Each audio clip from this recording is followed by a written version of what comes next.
Welcome to another video.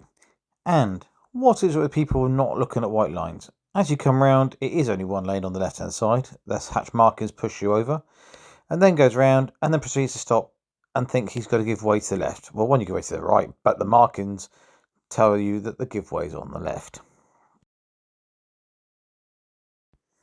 Well, this is an interesting use for a filter lane.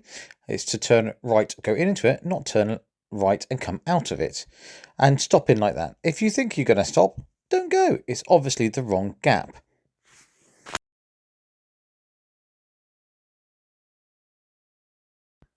And I'm sure every council up and down the country is the same. Think they've got right to park everywhere. That's on a zigzag, opposite traffic, on the pavement, right by those traffic lights. And you can see it's our local company, which is Swissco.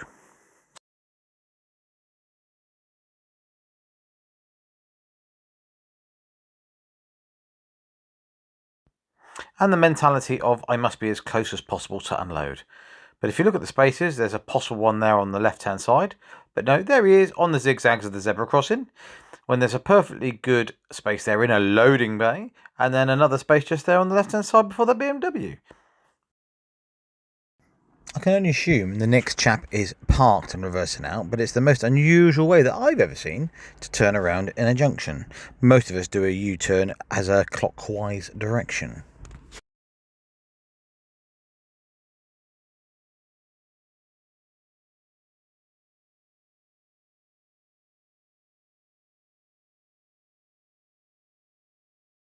Try slowing down a little bit earlier on the approach, and then you might not overshoot the line.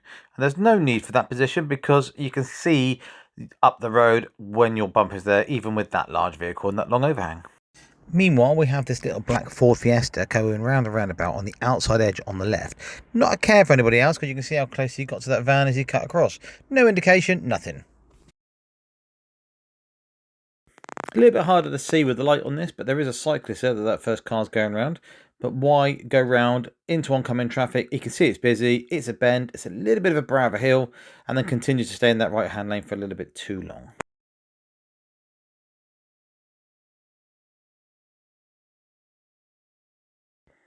Another penny in Pratt, who just wants to straight line it, get around as fast as possible, possibly get past the learner car, but where did it get him? Just the next set of lights, and I'm right behind him. It gained him nothing.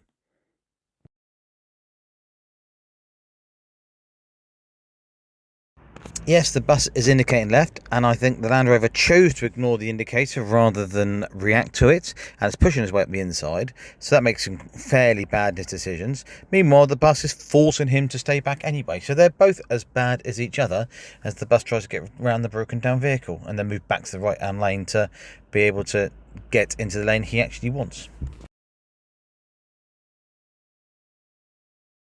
One thing that grinds my gears with pedestrians is when they cross the road in a more direct route for what they want rather than across the road, forcing oncoming vehicles to stop. Yes, when I was younger, I was probably guilty of this myself, but it takes an extra couple of seconds to do it as a right angle. Same for these ones here. You can see they're going to cross the road, but they actually stood in the road, causing me to take a wider line to get round. Stand on the pavement unless you want your toes killed. How about a very rare thing? A bin lorry driver who actually has a bit of common courtesy for other road users and actually parks his lorry in between vehicles to keep the road clear.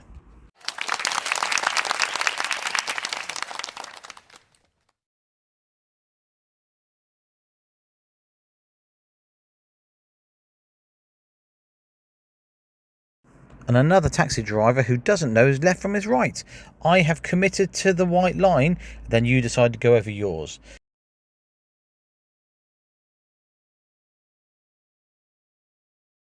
Another pedestrian who, looking at the age, has probably crossed the road a million times straight through the middle of a junction. Okay, this one didn't make me slow down, but it's just plain stupidity.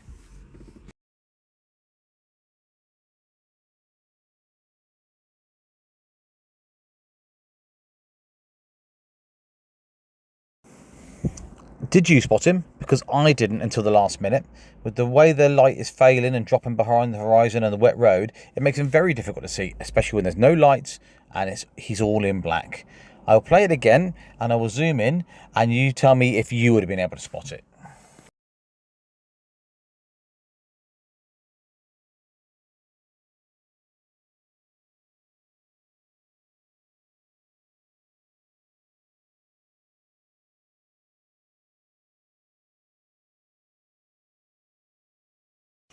Weaving all over the road, not a care in the world for his safety or anybody else's.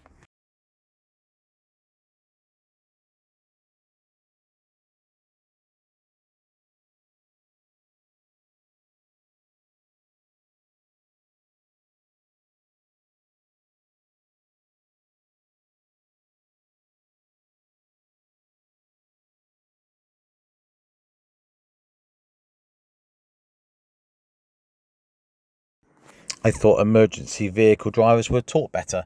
If you're having to swerve over another road to go round something, you're obviously too close.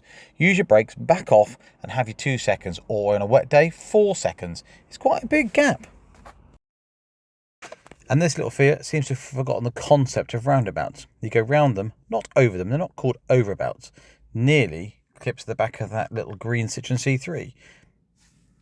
Meanwhile, the driving instructor in the blue Citroen could have held on the brakes when their pupil decided to go, as that silver car on their right had started to move.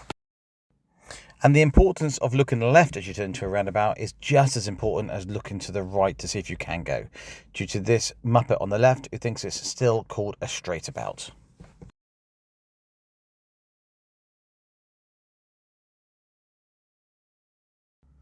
As parents, we've all been there when your child throws a strop, but it's a little bit annoying and frustrating when they do it in the middle of a road and throw themselves to the ground. I feel for you.